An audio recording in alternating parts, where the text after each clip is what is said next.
Assalamualaikum warahmatullahi wabarakatuh. Perkenalkan, nama saya Rifil dengan NIM di 3012450. Baik, di sini saya akan membacakan kesimpulan saya dari cerita yang berjudul Maryam di bawah pohon kurma. Kisah Maryam di bawah pohon kurma adalah contoh yang menarik tentang bagaimana narasi religius dapat berkembang dan bertransformasi seiring waktu. Dimulai dari teks awal seperti Protopholeum of James pada abad ke-2 Masehi, kisah ini menunjukkan perjalanan panjang yang melibatkan pengaruh berbagai tradisi budaya dan agama. Dalam konteks ini, narasi tentang Maryam dan kelahiran Isa tidak hanya berfungsi sebagai catatan sejarah, tapi juga sebagai refleksi tentang bagaimana masyarakat menginterpretasikan dan memberi makna pada pengalaman spiritual mereka.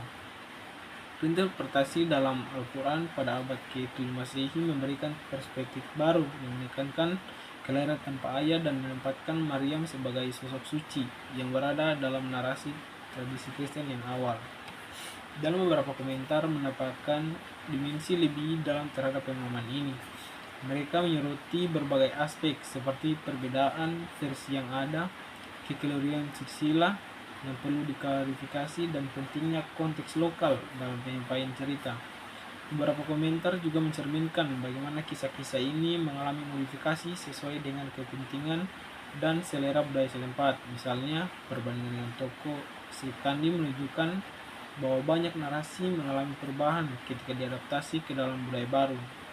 Selain itu, ada penekanan pada keindahan dan daya tarik kisah yang dibumbui dengan elemen mukjizat yang membuat tetap relevan dan menarik lagi pembaca.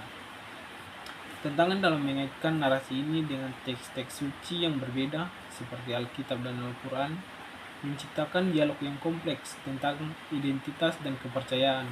Ini menunjukkan bahwa kisah-kisah ini bukan hanya sekedar catatan sejarah, tetapi juga bagian dari dinamika sosial yang lebih luas di mana mitos dan narasi berfungsi untuk menjelaskan dan menginterpretasikan realitas kehidupan masyarakat. Dengan demikian, kisah Maryam dan komentar-komentar yang menyertai mencerminkan bagaimana narasi dapat menjadi jembatan antara tradisi yang berbeda, memperkaya pemahaman kita tentang sejarah dan kepercayaan manusia. Terima kasih.